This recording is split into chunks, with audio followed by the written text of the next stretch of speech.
A big relief for Hyderabad Kings man as they secured their first victory against Karachi Kings. थोड़ा सा of colour नजर आ रही है Karachi Kings Karachi आते ही, but overall आज जिस तरह हैदराबाद किंग्स मैन ने खेला है, लग रहा है कि वो कम बैक कर सकती है इस टूर्नामेंट के अंदर। पॉइंट्स टेबल में भी थोड़ा सा इंटरेस्ट डेवलप्ड होना शुरू हुआ है, क्योंकि 5 मैचेस इन्होंने खेले थे, 4 मैचेस और चारों हार गए थे। पिंडीज 5 खेली है, पांचों हारी है। तो लग रहा था अपेरेंटली कि यार 6 में से जो प्रीवियस 6 टीम्स थी उन्हीं में कंपटीशन है, नई टीम्स लग ही नहीं रहा था इस तरीके से कि पार्टिसिपेट कर रही हैं। लेकिन आज जिस तरह मैच खेला, ग्लेन मैक्सवेल इनकी लकी चार्म साबित हुए। आज दोपहर में वो लैंड किए और जिस तरह उनकी डेडिकेशन है कि वो आज ही मैच खेल गए, क्योंकि वेदर भी होता है, इतनी लंबी फ्लाइट एज यू नो कि क्या मामलात होते हैं। बट क्रेडिट जाता है आज हैदराबाद किंग्समैन को, उनकी बैटिंग को। हसन खान को आज मैन ऑफ द मैच हुआ, अपॉर्चुनिटी मिली। किंग्समैन के अपने प्रोडक्ट हैं, ओन करती है किंग्समैन इनको। पहले पाकिस्तान डोमेस्टिक में खेलते थे, लेकिन अब यूएस बेस्ड प्लेयर हैं। 16 बॉलों पे 33 रन की शानदार मैच विनिंग इनिंग्स खेली, 2 छक्के 2 चौके, और उनका साथ दिया इरफान खान न्याजी ने। न्याजी पर ये जो इनिंग्स थी ये ड्यू थी, क्योंकि हैदराबाद के लिए काफी दिनों से हम सोच रहे थे कि यार उस तरह परफॉर्मेंसेस नहीं आ रही जिस तरह के नाम मौजूद हैं। साइम पर इन्होंने इतना इन्वेस्ट किया, 12 करोड़। आई डोंट नो कि साइम पर कौन सा एक्स्ट्रा प्रेशर है। आज वो अनफिट हो गया तो नंबर 4 पे बैटिंग करने आया, और उस्मान खान नंबर 3 पे आया। बट साइम बहुत ज्यादा डिसअपॉइंट कर रहा है हम सबको।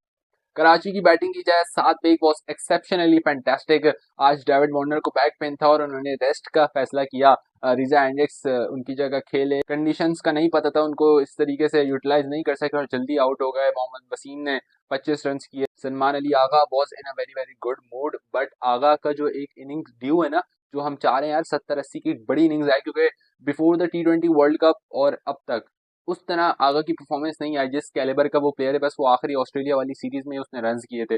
कहीं ना कहीं प्रेशर भी है उस पर कि यार मैं कैप्टनसी नहीं कर रहा फ्रेंचाइज की, ये फैक्ट तो होता है, भले वो जितना मर्जी इस चीज से डिनाई कर ले। मोइन अली कैप्टन थे, मोइन अली ने आते ही बैटिंग में पूरा मोमेंटम शिफ्ट किया। और आज कराची किंग्स ने गलती क्या करी कि 7 बेग को उन्होंने डिक्लेयर कर दिया।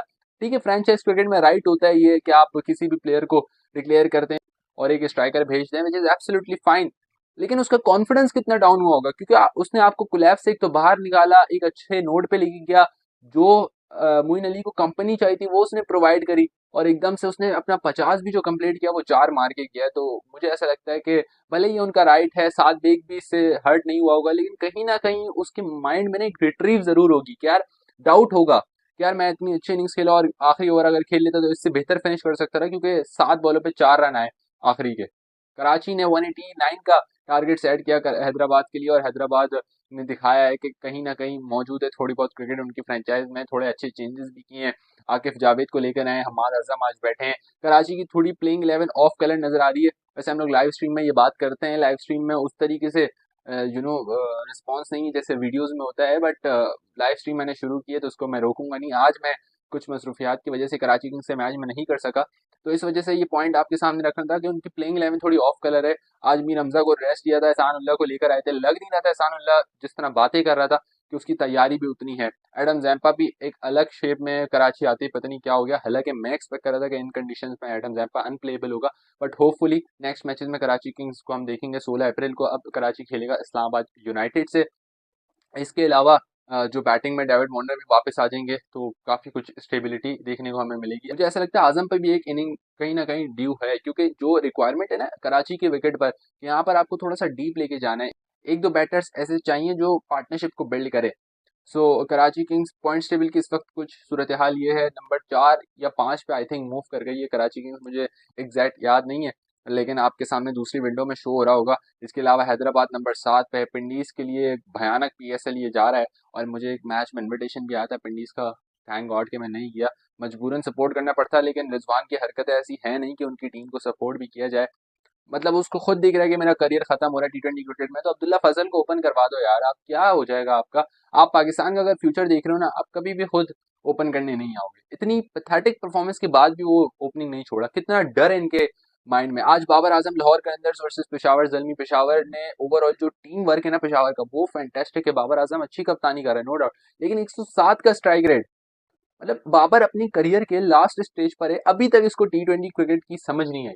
और जब अगर आप ये कहते हो कि विकेट मुश्किल है, तो जब बाबर से हिटें लगती हैं तब विकेट मुश्किल नहीं होता।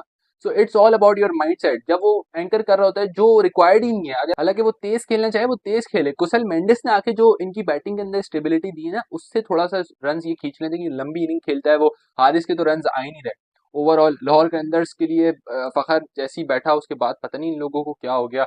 लाहौर के लिए भी अब तक सिचुएशन बहुत ज्यादा बुरी है। कोयटा ने पिंडीज के अगेंस्ट मैच जीता था, कोयटा आई थिंक 3 हारी है 2 जीती है। सो कोयटा को भी देखना पड़ेगा, अपनी गलतियां कहीं ना कहीं मैनेज करनी पड़ेंगी। 1-2 मैचेस जीतेंगे तो मोमेंटम सेट हो जाएगा। बट द थिंग इज कि अभी जो इंटरेस्टिंग हो रहा है ना पीएसएल, आगे मैचेस में और मजा आएगा। तो चैनल सब्सक्राइब करके बेल आइकन लाजमी दबाएं। रेगुलर वीडियोस अनफॉर्चुनेटली मैं नहीं कर पा रहा हूँ क्योंकि मेरी यूनिवर्सिटी है। सो आपको मालूम है सुबह जाते हैं तो फिर सारा दिन उसी में मैनेज करना मुश्किल हो जाता है। बट मेरी कोशिश है कि वीक में एटलीस्ट 3 से 4 वीडियोस आएँ। और जब लास्ट स्टेज पर आने लगेगा, बिजनेस एंड होगा टूर्नामेंट का, तो रेगुलर वीडियोस आएंगे।